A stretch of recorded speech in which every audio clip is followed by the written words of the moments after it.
Warm greetings and welcome to Metaphysical Awakenings with Barbara. And Eric. Today is episode 21, and the title is You Don't Always Have to Be Right to Be Loved. Well, that's a mouthful. I think might go better if you said something along the lines, would you rather be right or would you rather be loved? Because the idea there is compromise. The people who always have to be right come from a place of lack. And what I mean by that is they're the prosecuting attorney, they're the judge, and they're the jury, and there's no input for anything or anyone else. Whereas in the times of having discussions, I would rather be right and not push my agenda in order to get all the way through the situation and come to a place of love and acceptance between two. I don't have to be right. I have to be loving because that's the way I choose to be. And that's what I want to talk about today a little bit. That's a very mature perspective and something that I'm really trying to work on. Another way of framing is you don't always have to be right to be right. And there's been times recently to where I've felt that I've been very correct in my interpretation or understanding of a situation to where someone else has seen it differently, which I completely disagree with, and to a certain extent think it's quite wrong. And it brings up some frustration and it brings up some hurt and even at times anger, and it sometimes will cause me to say things or do things that I maybe later regret because I just want them to see my viewpoint so much, or to see that what they're doing or saying is wrong, is morally right. wrong. Sometimes it's something so cut and dry, but what I realize is that ends up hurting a relationship because as a result, then they feel like their consideration is not taken into account of. And so after a recent issue of something like that, I contacted the person a couple days later and said, hey, I've had a chance to, well, first of all, I appreciate us having this conversation. Mm-hmm. And although even though we could disagree on certain things, but I've had the opportunity for the past couple days to really contemplate where you're coming from your perspective. And I think a big thanks is to you, Barbara, for your metaphor as far as going up into the oak tree and taking the higher view and walking in the other person's shoes. And I really tried hard to just humble myself and just release how I was personally feeling about the situation and really just try to view it from their perspective and how it could be different than mine, or how it could in certain ways be right. And after doing so, I had a different interpretation of it. I still do think that I am right in the situation. I agree. However, I can still see where they're coming from, and having that conversation, the other person said, hey, I've also had the opportunity to think about what you've said, and I understand some of your concerns more. So it became more of a, instead of initially, I'm right, no, I'm right, it's like, okay, we didn't see eye to eye on something like that, but I can see what you saw in this, and you could see what I saw on that, and that allowed me to really just release it and let it go, because holding on to that feeling that I was right was holding on to a lot of anger and resentment and hurt, and that those feelings, it's not like they were being pushed onto the other person. I mean, the other person might have felt that too, but whenever I was feeling those situations, I mean, that was angering me, that was hurting me, that was making me feel resentful. It was not serving me in the best. So after informing that person that, hey, I'm ready to, let this go and move on, and we kind of came up with some solutions of, if something happens like this in the future, here's how we can go about better to, be on the same page. Perfect. Getting up in the tree and walking in the other person's shoes helps you get the perspective of where they may be coming from and variables in their life that you may not have any information on. Mm-hmm. And it gives everybody the opportunity to rehumanize the situation with which is right in front of your face. And on the other side of that, there is also the growing together as a team, right, with the people that you're working with, and trying to come to a good balance and outcome where everybody feels heard and there is, room for growth. We get this. There's no perfect situations, but we've got this, and now we can move on. Right, and that comes from a place of love as opposed to a place of fear. Whenever we're able to to release it and let go, or at least acknowledge what the other person is thinking or feeling about it. 100%. Another analogy that I recently heard that's a lot like the oak tree that you referred to is grabbing onto the talons of an eagle. Oh. It's kind of the same idea. You're going to an elevated place. Right. When the eagle rises above the forest and above the mountains, they can see the entirety of the situation. So that's really been a helpful metaphor for me, as far as just, okay, I'm going to hold on, I'm going to rise up, I'm going to look, and I'm going to look down at that and see it from a different perspective and a different angle.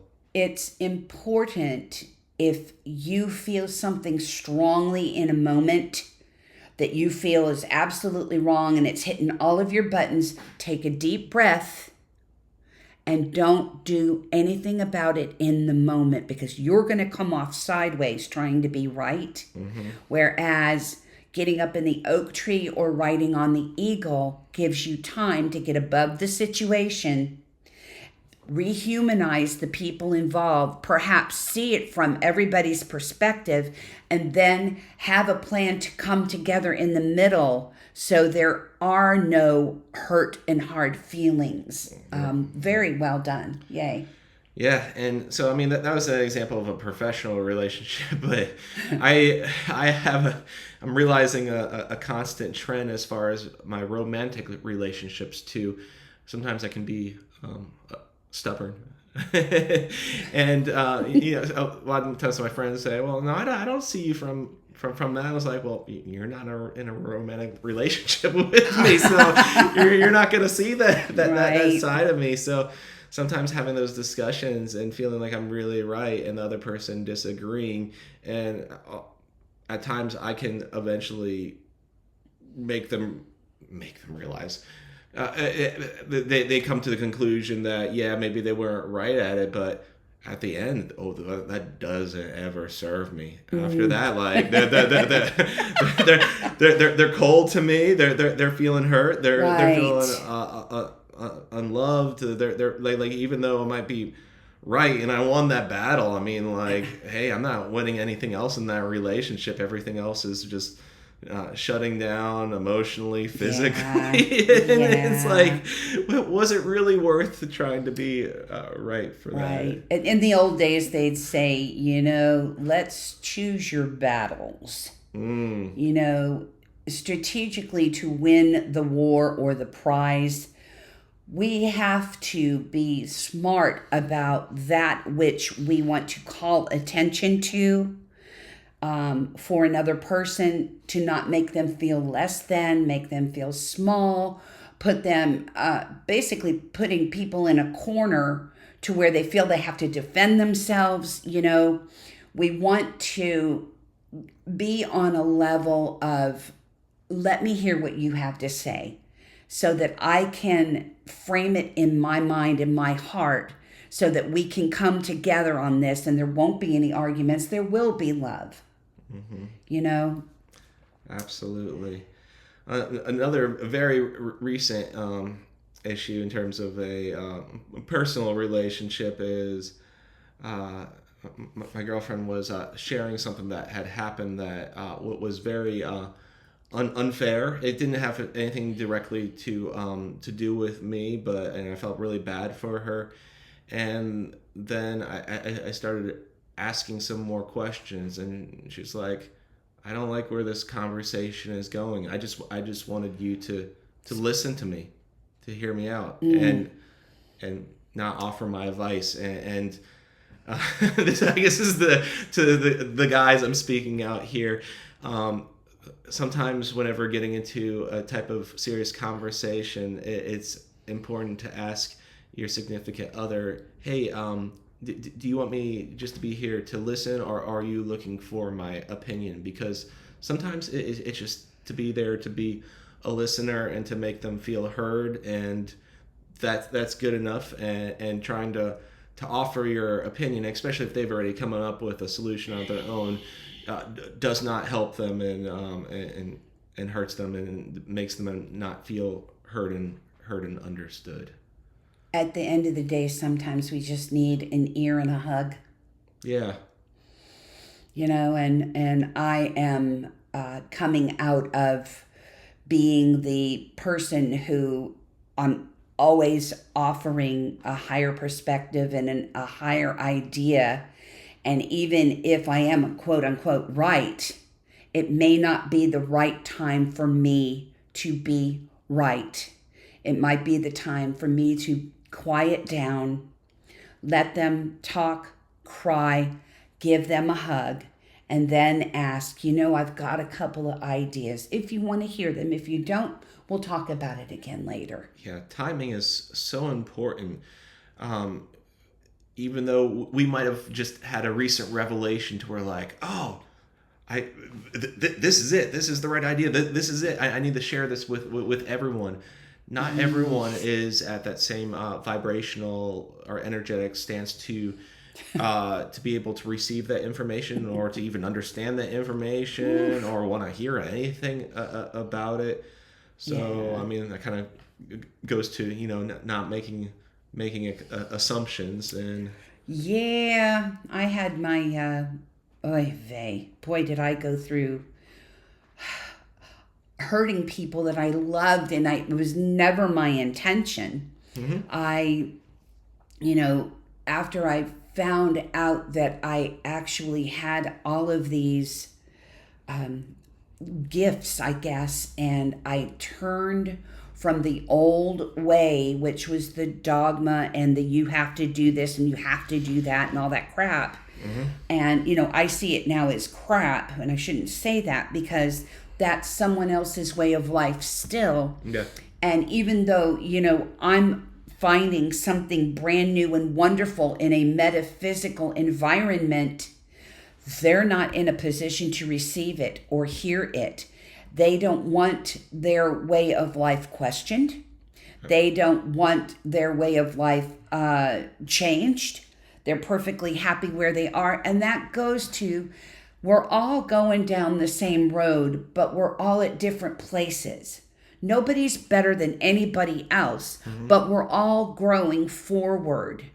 And the answer for this for me was just shut my yap and start living the way that I wanted to live and be that which I said I was without having to tell them, okay, well, I'm going to do ABC 1, 2, 3. Just walk my talk instead of talking my talk. Once I started doing that, I've got people going, there's something different about you. What's going on?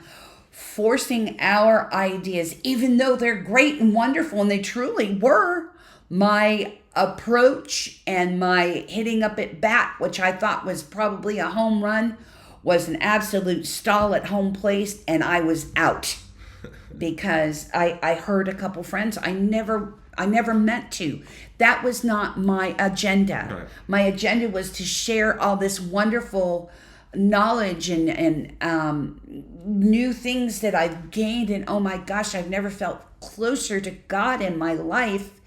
And, I have those friends who look at what we're growing forth in as they've been told for generations that is evil. And, oh boy, so talk less, walk and act more, and don't use your words.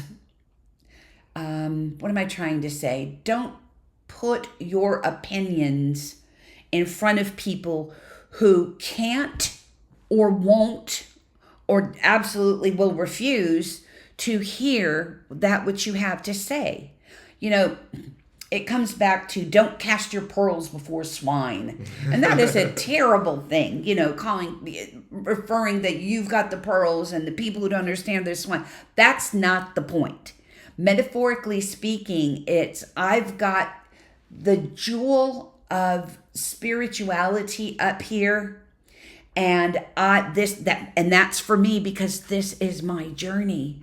Yay, their jewels may be something completely different, but it's not for me to tell, it's not for me to say, unless they reach out and ask for assistance. That's right.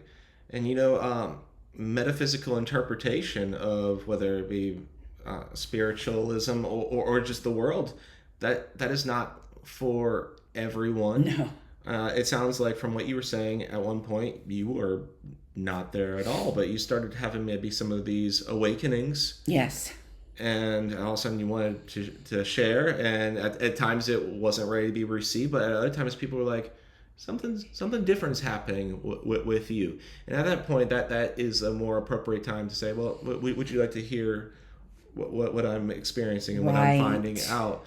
Ugh. And I feel like that journey has been the same with me as far as these metaphysical awakenings that we're sharing. So, I understand if, you're watching these videos and some of these things that we're saying, you may not agree with. And that's okay. We respect you on your journey because we're all on that journey, learning and growing together. Yeah. We are just sharing some things that have happened personally in our lives and other stories that we've through others that have gotten us closer to source, to God, to love, and just eliminating fear. Right. It falls back to what my mentor always said was, listening to other people's perspective is great, but take what you want. Mm-hmm. Leave the rest behind. Nobody's 100% right. Nobody's 100% wrong, except you know who.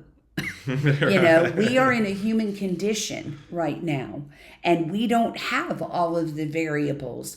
We have, once we turn to actually listen to our inner guidance, we have the tools which work for our lives. And when I teach classes, I'm not trying to put my way of life or my thoughts or my tools on anybody. I want you to take the bits and pieces that you can work with now and grow. And if it doesn't work at all, that's okay. We can still be best friends. We can still have love, and we can agree to disagree at this time in our life because we're on different pages. We're in different places on our journey. Mm-hmm. Yeah.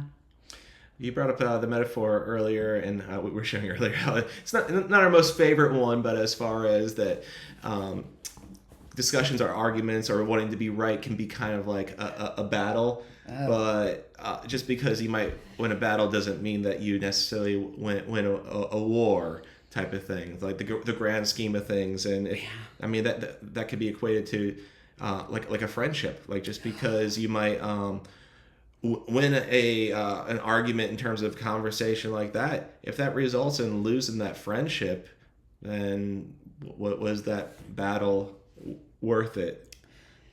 That goes to I have to go back to when I worked at a different place, different church. I had a little girl who attached herself to me. In fact, two of them. And they did, because I was always in a good mood. I was always happy. And they wanted to be around that element because they didn't have it in their lives. One of them had a mother who was constantly right. It's my way or the highway. And you are my child living under my roof. And you will do as I say. And right, wrong, or indifferent, these children turned into teenagers, and that turned into great resentment and pain. The need to be right outweighed their need to be heard, their need to share what was going on in their lives. Oh, nope, this is what you do, and blah, blah, blah, blah, and that's the way it is. It's very simple. See, just do that. Turn and go the other way. We have to allow everybody their humanity. Absolutely. And their opinions, and we're all growing. Remember, and I say it a million times, I'm sorry, but we are spiritual beings having a human experience. And this human experience is rough.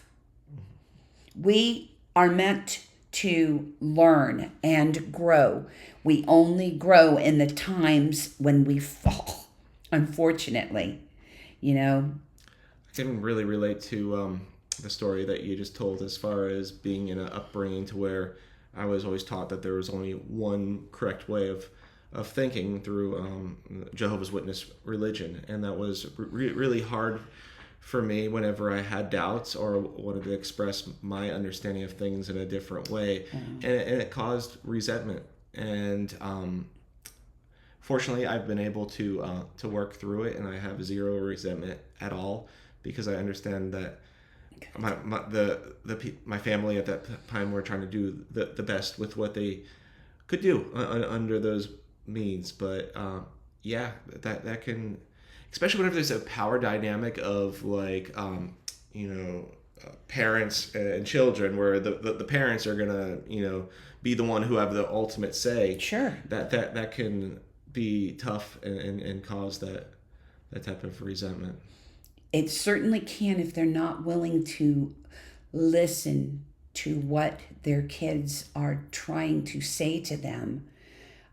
Some things cause great confusion, and a couple of sentences, you just have to have faith, and my way is the right way is not the way to answer it. Right. Yeah, and that's what my kids were going through. And I mean, my phone would ring, and I'd have to talk to one of them, for quite a few minutes, if not hours, to get her to understand. Like you said, everybody's doing the best they can with what they have to work with. And until you're ready to open up, hear different perspectives, and even open yourself to the divine, let them download things for you. That's when I really started to spring up. I had to move Barbara completely out of the way, get up in my tree, and let my higher self receive that which was coming from the divine. And then I had to merge it back together. And I've worked and worked and worked to be able to stay in this body and receive it at the same time. And that's what works for me. Now, can I say abracadabra and blink and, give you the magical tools for that? You have to do the work. It doesn't just magically happen because you want it to, but you can immerse yourself in information. And when you hit that information that feels so right to you, heartfelt, not head, using your heart, God is your heart. When your heart is happy and hitting great places, you know that you are coming into your God center, and allow God to lead you. I mean, forever, I drove the bus. I'm a type A personality. I got red hair. I'm a Capricorn. Good grief. How am I going to move all that mess out of the way? Well, falling down and going boom hard several times, getting hit by the divine 2x4, if you will. caused me to sit down and shut up and say, okay, God, please, just show me. Obviously, my way is not working. Right. And basically, it was to quiet the mind. Yes. Allow the humanity to move aside for a while. Meditate, and that's when you listen. That's when you receive and download. And the more you practice, the more it just comes. And you find yourself in a beautiful place because you put the effort in.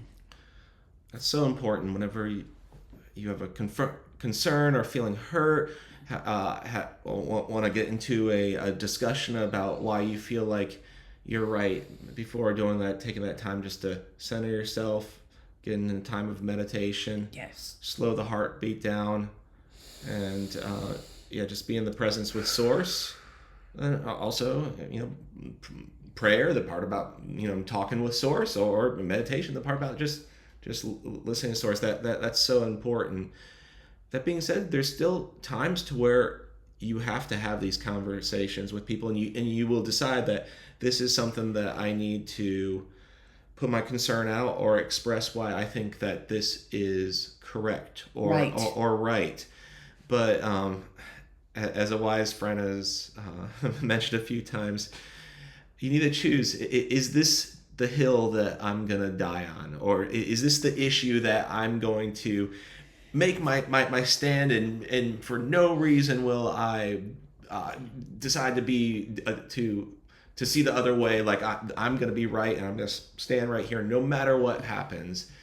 And that has been a really helpful analogy to, like, is this concern, is this issue so big to where I need to make sure that I'm right and everyone knows that I'm right, and this is how it is. That person needs to know right. Everyone in the world needs to know that I'm right because I'm so right. And maybe in some situations it could be, but I from at least my experience, the majority of it is no. I can approach this a different way, and this is not the hill that I'm going to take myself down on. Right. But do stand in your integrity and voice your opinions.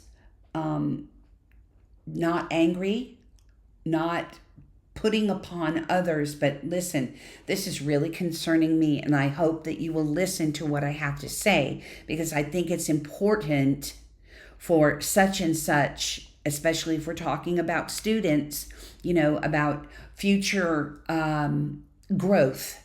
I'm seeing certain things going on here, and I have a concern. And we talk to people who are older and wiser and have walked through things. That's where wisdom comes in. Yes, I'm so glad that you said that word, because that takes wisdom and discretion to know when to choose to talk to someone. Like, is it important? And also to talk with kindness. Always. And let me just say this, because we're getting time to stop here, but understanding what we are saying here and giving our opinions, we don't profess to know everything. In fact, I will tell you the truth. The more that I open up to Source, as he says, and the more I get downloads and I receive information, the smaller and smaller I feel. I certainly don't know everything. I couldn't possibly. However, I'm going to take the high road every time and say, look, maybe I didn't get it right this time. Maybe I misinterpreted something. But, I have at least the wisdom to ask another to show me the way. Where did I go wrong? What is going on with me that I'm finding myself back in this mud puddle? I've missed a turn. Could you please help me? We are in this world together, my friends. I can really relate with that. The more experiences that I go through, the more that I realize that not only do I have so much more to learn myself, but that the world is such a bigger and more vast place than I can comprehend. Yeah. And there's so many perspectives out there. And recently having a chance to travel more places in the world, that even expands it even more. That there are so many mindsets, so many ways, and I think everyone's, ultimately looking for kind of that same thing as far as love, connection, truth, and we are all divine expressions of God, and we are aiming to reach that in our own unique way. Yes. I don't want to say we're snowflakes because that has a weird connotation, but with a snowflake, everyone is designed is unique, but we're all one. Another way of thinking about it is that we're all a drop of water in this grand sea of life right here. So right. It's my motto is, and always will be, it's all about the love.